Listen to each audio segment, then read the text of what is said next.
शेतकरी दिंडी मित्र होय दिंडी ही शेतकऱ्यांचा सातबारा कोरा करणारी दिंडी ही दिंडी त्या मुख्यमंत्री देवेंद्र फडणवीसला सद्बुद्धी देण्याची दिंडी आहे। ही दिंडी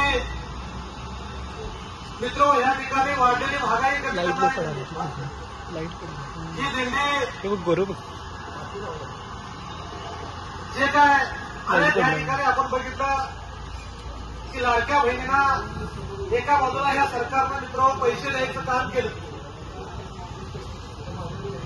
आणि त्यावर त्या देवेंद्र फडणवीसवर आपली सत्ता आणायचं मित्रांनो काम केलं। आज परिस्थिती बघितली तर किमानपक्षी 50,000 या ठिकाणी महिला त्या लाभापासून वंचित राहिल्या आहेत। त्यांची छाननी केली, त्यांना अपात्र केल्या आणि ते करून त्या लाडक्या बहिणीचा संसार मोडता मित्र लाडक्या भावाला लागणारी दारू देखील डबल दरानं महाग केली। म्हणजे एका बाजूला महिलांचा संसार उद्ध्वस्त करायचा आणि दुसऱ्या बाजूला त्याच्या नवऱ्याला उद्ध्वस्त करायचा, तरच ही जनता या भारतीय जनता पार्टीबरोबर राहील, या गद्दारांच्या सरकारबरोबर राहील अशी भूमिका घेऊन एका बाजूला मित्र सरकार आलेला आणि माझ्या सरकारला शहाणपणा सुद्धा आपण बघतोय अनेक मंत्री ह्या ठिकाणी धिंगाणा करतात, रेस्टॉरंटमध्ये मारामारी करतात, काही जण पत्त्याने खेळतात, काही जण रंगीत खेळतात आणि काही जण मित्र आज आपल्या मतदारसंघामध्ये दादागिरी देखील करतात। तेवढी मुजोरी कशानं वाढली तर ह्या राज्यात आलेला एक नवीन शक्तीपीठ महामार्ग 86,000 कोटी रुपये ह्या त्यासाठी मंजूर केले आणि मित्रांनो या मंत्र्यांना विकत घेण्याचं काम या फडणवीस सरकारने केलं म्हणून याला बुद्धी द्यावी।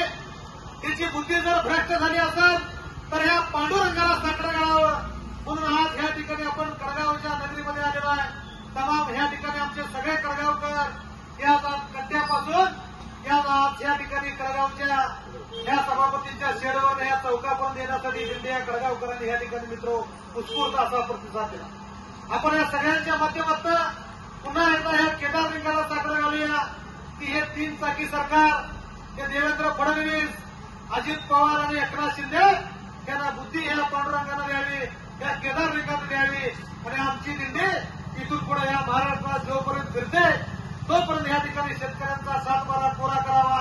अशा भावना या निमित्तात तुमच्या कडगावकरांच्या माध्यमातून शेतकऱ्यांच्या माध्यमातून व्यक्त करतो आणि अशाच पद्धतीने मित्र